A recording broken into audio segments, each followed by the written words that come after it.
Hello student, welcome back to our channel. कैसे हो आप सब लोग? आई होप कि आप सब लोग बहुत अच्छे होंगे और अच्छे से अपनी पढ़ाई कर रहे होंगे। तो स्वागत है आपका आपके अपने यूट्यूब चैनल में सक्सेस वे बाय श्वेता से ही। तो आज की वीडियो आपको थंबनेल देख के क्लियर हो ही गया होगा कि आज की वीडियो किस चीज़ के लिए है। तो जो आज की वीडियो है वो हिंदी व्याकरण के एक टॉपिक के ऊपर है, जो है हमारा रस। तो बेसिकली 3 टॉपिक्स होते हैं, रस, छंद और अलंकार। तो अभी इस वाली वीडियो में हम रस कवर करने वाले हैं, उससे आगे आने वाले वीडियो में मैं छंद और अलंकार को भी कवर करवा दूँगी। तो ये सारे ही टॉपिक बहुत इम्पोर्टेंट हैं, भले ही 2-2 नंबर के क्वेश्चन इनसे बनते हैं, लेकिन 2-2 नंबर से भी 3-4 टॉपिक होते हैं, तो कई नंबर हमारे सिक्योर हो जाते हैं इन टॉपिक से ही। तो किसी भी वीडियो को आप स्किप ना करें, सारी वीडियो को आप चैनल पे विज़िट करके देख सकते हैं। पहले से ही ऑलरेडी बहुत सारी टॉपिक्स के ऊपर चैनल के ऊपर वीडियो है, तो आप चैनल को विज़िट कीजिए और सारी वीडियो को आप देखिए। बहुत ही इम्पोर्टेंट है आपके बोर्ड्स एग्ज़ाम के लिहाज से, ठीक है? सबसे पहले हम रस की परिभाषा देखते हैं। तो परिभाषा देखो, किसी भी चीज़ का निचोड़ होता है, पूरी चीज़ का सार होता है कि एक्चुअल में वो चीज़ होती क्या है। तो रस की परिभाषा क्या है कि रस का शाब्दिक अर्थ होता है आनंद। काव्य के पढ़ने सुनने से जो आनंद मिलता है उसे ही रस कहते हैं। तो कोई भी चीज़ हम पढ़ते हैं, कोई भी चीज़ हम सुनते हैं, तो उस चीज़ को सुनकर या पढ़कर हमारे मन में जो फीलिंग्स होती हैं, जो भाव उत्पन्न होते हैं, वही हमारे रस होते हैं। तो आगे हमने रस के अंग देखने हैं। रस के अंग कितने होते हैं? रस के अंग बोल लो या फिर रस के अवयव बोल लो, वो एक ही बात होती है। तो मेनली रस के 4 अंग होते हैं। कौन-कौन से वो 4 अंग होते हैं? रस के 4 अंग होते हैं, स्थायी भाव, विभाव, अनुभाव और संचारी भाव या औपचारिक भाव, ठीक है? तो चारों अंग हमने देख लिए। इसके बाद हम क्या देखेंगे? इसके बाद देखेंगे हम रस के प्रकार कि रस कितने प्रकार के होते हैं। तो रस बेसिकली 9 प्रकार के होते हैं। हालाँकि इसके अलावा 10वां एक रस और होता है, वात्सल्य रस। लेकिन अगर हम मेन रूप से देखें तो रस के 9 ही प्रकार होते हैं। वो 9 प्रकार कौन-कौन से हैं देखते हैं।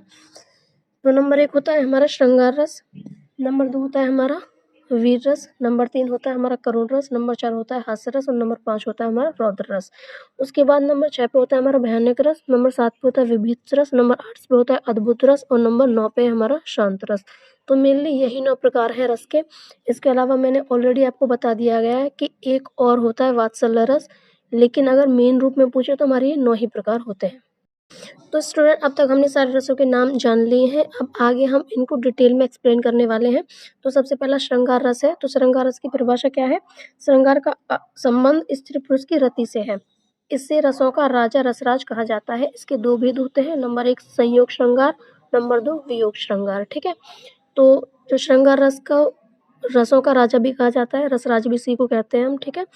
और इसके 2 भेद होते हैं, वो हमने बता दिए हैं। तो दोनों भेदों की मैंने परिभाषा तो आपको नहीं दी है, क्योंकि इतना डिटेल में पूछता भी नहीं है। तो मैंने एक-एक एग्ज़ाम्पल इनके दे दिए ताकि आपको बहुत अच्छे से समझ में आए।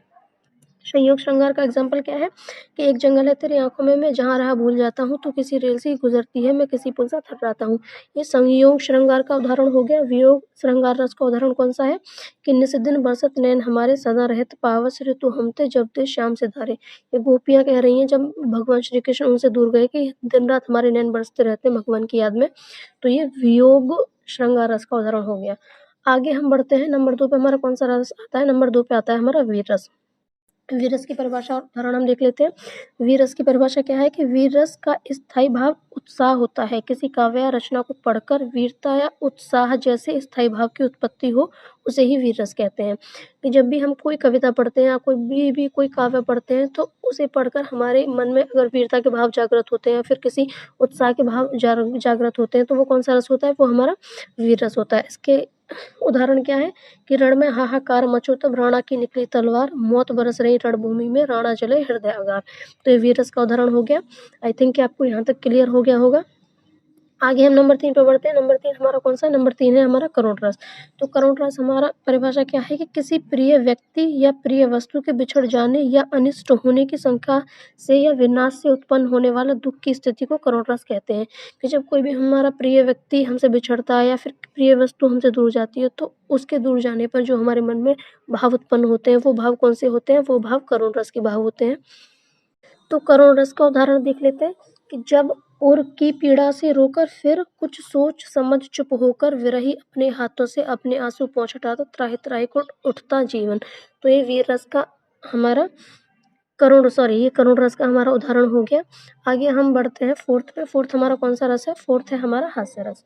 तो देखो, हास्य रस की परिभाषा क्या है कि किसी व्यक्ति या वस्तु की असाधारण वेशभूषा, आकृति, वाणी तथा चेष्टा आदि को देखकर हृदय में जो आनंद विनोद का भाव जागृत होता है, उसे ही हास्य रस कहते हैं।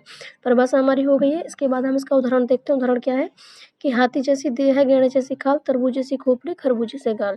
तो जैसे किसी भी व्यक्ति को हम देखते हैं जो ऐसा हँसी का पात्र हो, या फिर किसी उसकी वाणी को देखकर हमें हँसी आए, उसे किसी चीज़ की आकृति को देखकर हमें हँसी आए, तो वो जो भाव उत्पन्न होते हैं वो कौन सा रस होता है? वो हास्य रस होता है। ठीक है। देखो, मैंने जितने भी एग्जाम्पल लिए हैं, सारे ही एग्जाम्पल मैंने बहुत आसान भाषा वाले लिए हैं, जो आपको बहुत अच्छे से याद भी हो जाए और एग्जाम के टाइम में आपको याद भी रहे, आप कोई भी चीज़ भूले ना। ठीक है। तो देखिए, रौद्र रस पांचवा हमारा रस है। 4 रस हमने कंप्लीट कर लिए हैं। तो देखो, रौद्र रस में क्या है कि जब कोई व्यक्ति या पक्ष आपकी निंदा करता है, बुरा भला बोलता है, अपमान करता है, या जब कोई आपकी आत्मीय निंदा करता है, तो उसके प्रति मन में जो क्रोध का भाव उत्पन्न होता है, वही रौद्र रस कहलाता है। तो रौद्र रस की परिभाषा आई थिंक आपको क्लियर हो गई होगी। इसके उदाहरण देख लेते हैं कि उस काल मेरे क्रोध से तन कांपने उसका लगा, मानो हवा के जोर से सोता हुआ सागर जगा। तो ये रौद्र रस की परिभाषा और रौद्र रस के उदाहरण हो गए हैं। 6 हम बढ़ते हैं आगे। आगे हमारा कौन सा रस आता है? आगे आता है हमारा भयानक रस। भयानक रस देखो क्या होता है कि भयप्रद वस्तु या घटना देखकर, सुनकर अथवा प्रबल शत्रु के विद्रोह आदि से भय का संचार होता है। जब भी कोई हम ऐसी चीज़ देखते हैं जिसे देख के हमारे मन में डर होता है, या किस जिसे सोच के हमारे मन में डर होता है, तो वहाँ कौन सा रस होता है? वहाँ पर भयानक रस होता है। तो भयानक रस की परिभाषा हमने देख ली। उदाहरण देखिए, एक और अजगरही लगे, एक और मृगराय, विकल बटोही बीच पर परा मूर्छा खाए। तो ये भयानक रस का उदाहरण हो गया कि एक तरफ तो अजगर था, एक तरफ सिंह था, तो उन दोनों के भय से वो मूर्छित हो गया। तो ये भय का भाव उत्पन्न हो रहा है। तो यहाँ पर कौन सा रस है? यहाँ पर हमारा भयानक रस हो गया। आगे हम बढ़ते हैं। हमारा 7वां विभीत्स रस। तो विभीत्स रस हमारा कौन सा रस होता है? आइए देखते हैं। तो देखो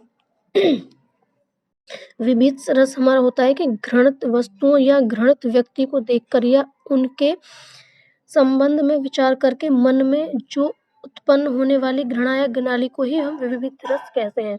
देखिए, जो भी कोई हम घृणित चीज़ देखते हैं, घृणित व्यक्ति को देखते हैं, तो उसे देखकर जो मन में हमारे घृणा के भाव उत्पन्न होते हैं, जो हमारे मन में ग्लानि उत्पन्न होती है, वही हमारा कौन सा होता है? विभीत रस होता है। इसके उदाहरण देख लीजिए। इसका उदाहरण क्या है कि आंखें निकाल उड़ जाते, क्षण भर उड़कर आ जाते, शव जीभ खींचकर कौवे चुबला चुबला कर खाते।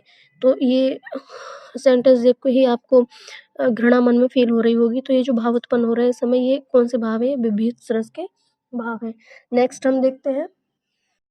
नेक्स्ट हमारा कौन सा रस आता है? नेक्स्ट आता है हमारा अद्भुत रस। इसकी परिभाषा और एग्जाम्पल दोनों चीज देखते हैं।